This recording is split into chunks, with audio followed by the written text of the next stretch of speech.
Well, thank you, Joe Goodson, Concerned Christian Citizens, for hosting this event. Thank you, brother, for your hospitality and having us here.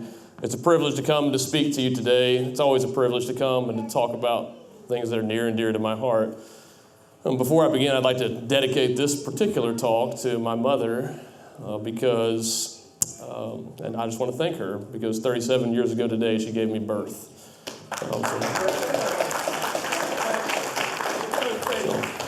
I'm very, very grateful to her, not only for that, but for every day since then when she's taught me to love Jesus. I'm so grateful to her.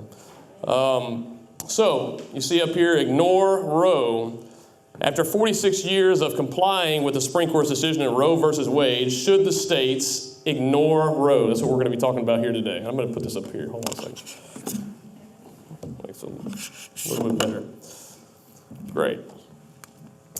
So the reason that we have abortion in this state, that why, the topic of this conference is, why is abortion still legal in the state of Texas?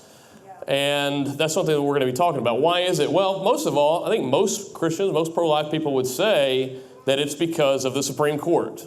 Because the Supreme Court in 1973 ruled in Roe versus Wade that a woman has a right to an abortion, so that's why abortion is legal in Texas. So we're going to be talking about how to deal with the Supreme Court. And really there's two ways to deal with the Supreme Court. You can change it, which is what we've been trying to do for the last 46 years, and we should continue to try to change the court. That's a worthy goal. But that should have never been our only way to deal with Roe versus Wade. The other approach is to ignore it. But first, let's look at what 46 years of trying to end abortion by changing the Supreme Court has looked like. Let's back up to 1973. The Supreme Court was made up of 9 justices. Many people don't know that 6 of those justices were appointed by Republican presidents and 3 by Democrat presidents. So at the time of Roe versus Wade, this was the makeup of the court. And this is how the court ruled in Roe versus Wade. 5 of those Republican-appointed justices actually voted for Roe to create out of nothing, basically, a woman's right to an abortion. 5 Republican-appointed justices did that. That means even if the Supreme Court at the time had been 100% Republican-appointed justices, we still would have gotten Roe versus Wade. Roe is not the fault of the Democrats. In fact, one Democrat, as you see here, actually voted against Roe versus Wade, along with one Republican. Well, but Bradley, Republican presidents didn't know what they were doing at the time. They didn't know this was going to be an issue. They didn't know it was an issue. But since then, they figured it out, right? And we've gotten all pro-life justices from Republican presidents since then. Well, no, we haven't. For the 19 years after Roe versus Wade was decided, we had 6 justices appointed. In that time, there were 4 presidents. One of them was a Democrat, but he actually didn't get to appoint any, meaning that for 19 years, 100% of the justices appointed by the court were Republican appointees, and we were promised that they would be pro-life, that they would overturn Roe versus Wade. And the 2 people who had voted against Roe were still on the court, meaning that 6 of those who had voted for Roe were gone, and we had replaced them with 6 of our own. So of course we were going to overturn Roe versus Wade in 1992, right? Well, the court at the time was 8 Republicans and 1 Democrat, and the 1 Democrat was pro-life. Let that sink in. Wow. 8 Republican appointees and 1 Democrat, and the Democrat was pro-life. Well, what did that get us? They actually, not only did they uphold Roe versus Wade, they actually voted to double down on it in Planned Parenthood versus Casey. 4 out of 6 of those new justices that had been appointed by Republican presidents, including 2 of the 3 appointed by President Reagan himself, they voted to uphold Roe versus Wade. At that rate, if 2 out of 3 Republican appointees to the court vote to uphold Roe versus Wade, we will never overturn Roe versus Wade. And that's why we haven't overturned Roe versus Wade for the last 46 years. So I know a lot of people, that's where we put our faith, and we vote for Republican presidents, and we want to get justices on the court who are going to overturn Roe, and that's good. But that can't be it. That can't be all we do. Well, I voted for a Republican president. I did what I need to do to get rid of this scourge in our land. That can't be it. It hasn't worked, and it doesn't look like it's going to work. Today, only one current justice has ever opposed upholding Roe. Everybody else has either voted in support of upholding it, or they're unknowns. Now, a couple of these, Roberts and Alito, appointed by President Bush, they're not as unknown as sometimes we think that they are, because in 2007 and 2016, they actually had opportunities to speak out in cases that were on the issue of abortion, where Justice Thomas wrote opinions that said, I think Roe is unconstitutional and we should reverse it, basically. I'm simplifying what he said, but that's basically what he said. And he asked Roberts and Alito to join his opinions, and neither of them would. And neither of them wrote their own opinions saying that. So they had an opportunity twice to say, Roe is wrong, we should overturn it, and they didn't, even when they were asked to by Justice Thomas. So it's not looking very good there. Justice Gorsuch and Kavanaugh, we don't know either, but they've never publicly indicated that they would vote to overturn Roe either. So what have we gotten? We've gotten 46 years of failure. 46 years of failure. Some people say, well, it's not failure, Bradley. We've had some successes along the way. Nearly 1 million people in our country are murdered every year. Over 55,000 are murdered in this country, in this state every year. That's not success. No. That is not success. That's failure. So, 2 ways to deal with the Supreme Court opinion of Roe versus Wade. Number 1, change the court. Hasn't worked. It hasn't worked. So what's the other option? Ignore the court. Ignore Roe versus Wade. And I'm not saying to ignore a constitutional institution, the Supreme Court. They have some legitimate authority. But I am saying that when they go outside that legitimate authority, then we do ignore an unconstitutional opinion. We ignore Roe. Amen. Now, some people say, well, but Bradley, Roe's the law of the land. No, it's not. It's not the law of the land. Roe is not the law of the land. When people say that, you need to correct them. It's not the law of the land, never was, never has been. So what is the law of the land? Well, God, first of all, is the law of the land, above all of men's laws. But among the laws of men, we have the supreme law of the land called the Constitution, and it's supreme within its jurisdiction. And this says that this Constitution and the laws of the United States, which shall be made in pursuance thereof, shall be the supreme law of the land. Okay? Well, Roe wasn't made pursuant to the Constitution, right? Where in the Constitution, where is it in the Constitution does it protect a right to an abortion and prohibit states from outlawing it? Where is that? Where is it? No one I know of, even on the pro-abortion side, would claim that the Constitution expressly lists such a right. At least no one who's actually read the document. Pro-abortion sides, they say that the right to an abortion, it's not expressly in there, but it's implied. Okay, well, where is that implied? Well, it's in the right to privacy. Okay, well, remind me, where's that one? Well, that one's not in there either. You have to read between the lines. Someone once said to Thomas Jefferson, he said, I've read between the lines, and all I found is blank space, right? It's not in there. If it doesn't say it, it's not in there. Well, they would say it's not exactly in there, but it's in the penumbra of the Constitution.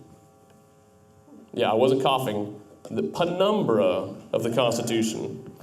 That's where the Supreme Court actually said. They use that word. That's where they say we can find the right of privacy. It's in the penumbra of the Constitution. What is a penumbra? What is a penumbra? Well, here you go. I'm not a scientist, but what a penumbra is let's say you have something like the Constitution, and then you have a light shining on it. Well, the shadow, what we would call the shadow, scientifically is called the umbra. But then sometimes you know how you kind of have indirect shadows off on the side because the light's coming different? Well, that's called the penumbra. Okay, and this is the Supreme Court. Okay, they're the one who says the right to privacy is in the penumbra, and inside of that is this right to an abortion. It's in the penumbra of the Constitution. So you're saying it ain't in there, right? You're saying it's not in there. It's not even just not in the Constitution. It's not even in the direct shadow of the Constitution. Okay? Frankly, that's ridiculous. When you have to start saying something's in the penumbra of something in order to justify it, you're just making stuff up. Okay? You're just making it up. And that's what the Supreme Court did in 1973. They just made it up, and it's ridiculous. And we should have treated it like it was ridiculous in 1973, and we should treat it like it's ridiculous today. Amen. Instead, we should follow the Constitution, because nowhere in the Constitution does it protect a right to an abortion, either expressed or implied. Okay? So yeah, should the president appoint good justices? Absolutely yes. But where the court has ignored the Constitution, we must ignore the court. We need to ignore Roe. That's what we need to do, because it is ridiculous. Well, how do we ignore Roe? Well, there are two ways to do it. I'm going to be talking about this first one later today. But there are two ways to do it. Enforce the pre-Roe law, right? That's what the Supreme Court was considering in Roe versus Wade, or enact a new law. That's what we've been trying to do. The problems with the pre-Roe law is that there are two main problems with it. Number one, there was a lesser penalty. If you committed an abortion, it's a far lesser penalty than any other form of murder.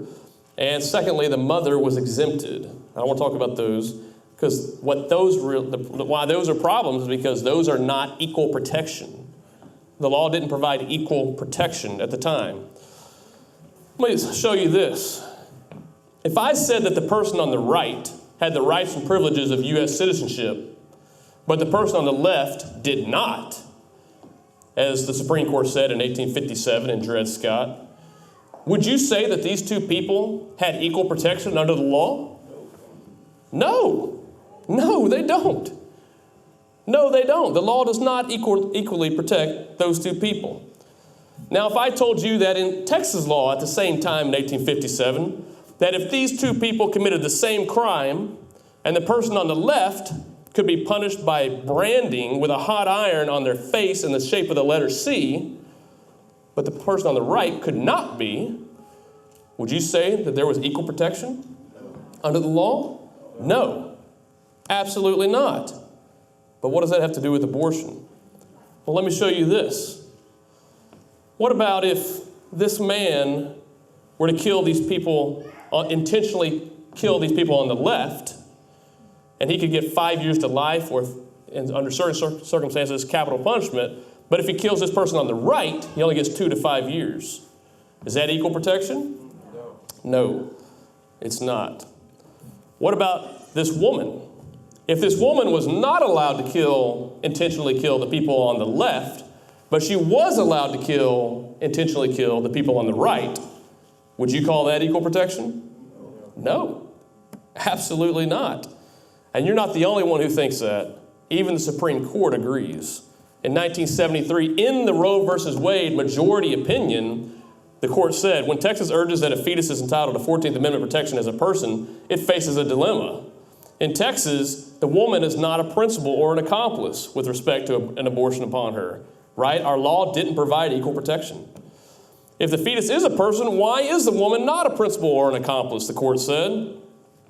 The penalty for criminal abortion is significantly less than the maximum penalty for murder. If the fetus is a person, may the penalties be different?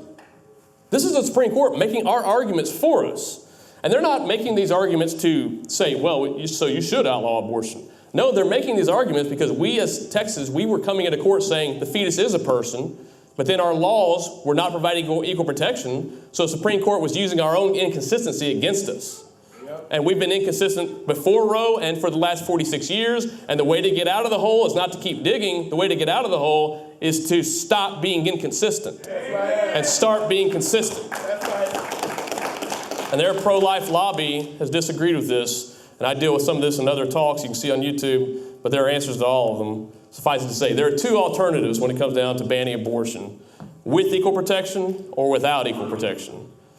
With equal protection, no one has a license to kill, and that's what the bills that were mentioned by Representative Tony Tinderholt, HB 896 and HB 948, the session before, would do. No one has a license to kill, which means everyone gets access to the same equal justice system, right? That doesn't mean that everyone gets the exact same penalty or everyone gets even prosecuted. It means that the same justice system that applies to this person also applies to this person.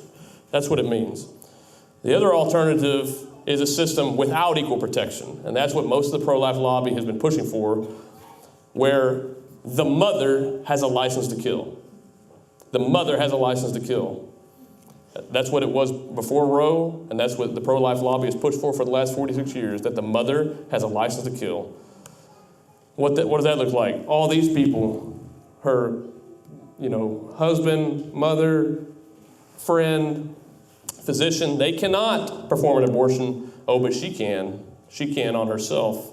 She's not guilty for doing it. Which means that if you ban abortion under what most of the pro-life lobby has been pushing for, the only kind of abortion that's legal is do-it-yourself abortions, which are the most dangerous kind of abortions, not just for the child, because all abortions are dangerous for the child, but for the mother as well.